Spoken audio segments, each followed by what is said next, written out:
Bismillahirrahmanirrahim. Ya, ramai orang bertanya, ya, apa kata kalau orang tu dia selesa dengan keadaannya yang ada sekarang. Dia tak nak berubah. Dia kata, apa aku nak berubah? Aku dah okey apa?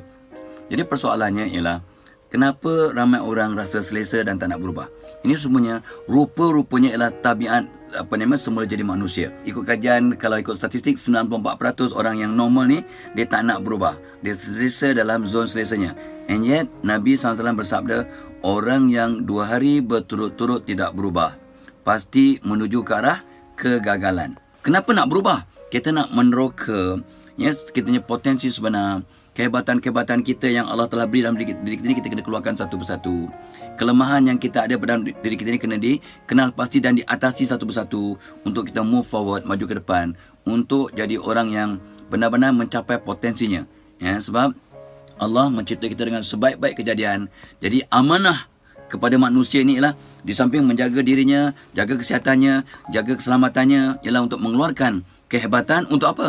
Untuk membentuk dirinya, membantu keluarganya, membantu tempat kerjanya, masyarakatnya, membantu ummah, agama dan sebagainya. Sebenarnya saya selalu mengajar di mana-mana pun, pertamanya ialah kita dengan ikhlas, istighfar banyak-banyak, kita tulis 3 kekuatan kita, 3 kelemahan kita yang kita sedar, yang kalau kita keluarkan kehebatan akan jadi lebih baik, yang kita atasi masalah tu kita akan berubah bertambah positif.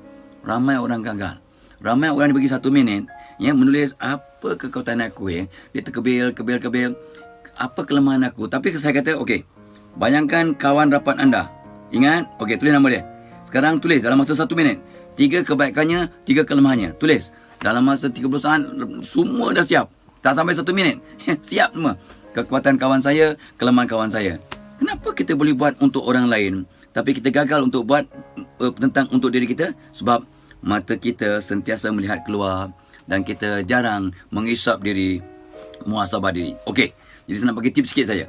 Ada 3, 4, 5 cara bagaimana nak mengenal potensi diri kita yang sebenar, memberi nilai tambah kepada dunia dengan lebih berkesan. Sebab tanpa anda, tanpa saya, dunia tidak sempurna. Jadi kalau dunia dah cantik tanpa anda, tanpa saya, Allah tak perlu cipta kita. Make sense? Yes. Jadi sebabnya disebut oleh Ali, orang yang baik, kalau dia ada kat tempat tu orang suka, kalau dia tak ada orang rindu, kalau dia mati orang tangisi. Orang jahat, kalau ada kat tempat tu, kat tempat kerja orang menyampah, kalau tak ada orang suka, kalau dia mati orang syukur. 1, cara nak mengenal diri ialah istikharah, dan istighfar banyak-banyak, minta Allah berikan kita hidayat untuk mengenal pasti siapa diri awak sebenarnya, potensi, kehebatan, kecemerlangan dan X factor dalam diri. Yang kedua, nama kita dari Allah untuk bagi kita hint ataupun bayangan apa sebenarnya potensi kita yang sebenar. Rupanya nama kita adalah doa. Nama kita ni adalah satu terapi kepada semua kelemahan yang ada dalam diri kita ni yang Allah telah berikan. Nama kita dari Allah. Dengan izin Allah, rupanya fizikal kita ni akan memberikan gambaran tentang potensi kita. Hampir 95% anak-anak yang wajah ibunya akan ikut perangai ibunya, bakat ibunya, selera ibunya, potensi ibunya, perangai dan amalan ibunya dan juga penyakit ibunya. Allah punya kuasa. 95% juga anak yang muka ayahnya akan ikut banyak potensi, kehebatan, masalah, cabaran, bakat dan juga penyakit ayahnya.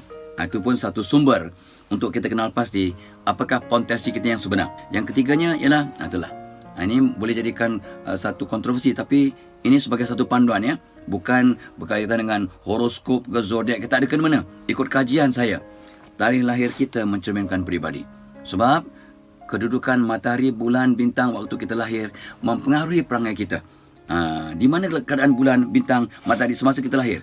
Sebenarnya orang yang bulan ganjil sering suka mengganjilkan diri. Orang bulan genap lebih ekstrovert, mudah campur orang. Umumnya betul. Orang yang bulan ganjil yang agak keras hati, yang banyak simpanan, yang orang yang bulan 5, bulan 9, bulan 11. Ini kajian, Allah punya kuasa. Dan orang bulan genap yang kata tegas, keras, orang bulan 2, bulan 4, bulan 8 dan bulan 12. Jadi kita akan berdoa untuk mengeluarkan kehebatan kita satu persatu, dan mengatasi kelemahan-kelemahan kita satu-satu. Sama jugalah dengan warna kegemaran mencerminkan peribadi, anak keberapa urutan tu. Anak sulung lain perangai, anak nombor 2, nombor 3, nombor 4, anak bongsu. So ni semua kena belajar, Jadi perkara-perkara. Dan of course satu lagi aspek untuk mengenal peribadi ialah grafologi. bentuk tulisan kita. Semua orang hebat, tulisannya besar. Orang tulisan condong ke kanan, ikut kajian Allah punya kuasa, mudah nak campur orang. Orang tulisan condong ke kiri, ya, ini semua Allah punya kuasa, ya, mencerminkan anda introvert, suka bersendirian, ya, tak suka berubah. Nampak? Orang tulisan tegak ni majoriti. Dia bertindak ikut situasi, kondisi, dan dia adaptable, ya, ubah sesuai mengikut keadaan. Dan orang yang campur-campur tulisannya, orang yang tak tetap pendirian. Jadi ni antara cara mengenal peribadi dan potensi diri. Untuk apa? Untuk keluarkan kehebatan, atasi kelemahan untuk maju ke depan. Ini kena belajar, ya. Kena belajar, kena bincang, ya. Kena pergi kursus, kena baca buku, kena surf internet. Mudah-mudahan anda akhirnya dapat mengubah. Jangan selesa dengan keadaan biasa, sebab Nabi bersabda, orang yang 2 hari berturut-turut tidak berubah pasti menuju ke arah kegagalan. Therefore, untuk berjaya dunia akhirat, jom terus berubah dengan mengeluarkan kehebatan, atasi kelemahan, move forward untuk memberi khidmat kepada masyarakat yang lebih berkesan.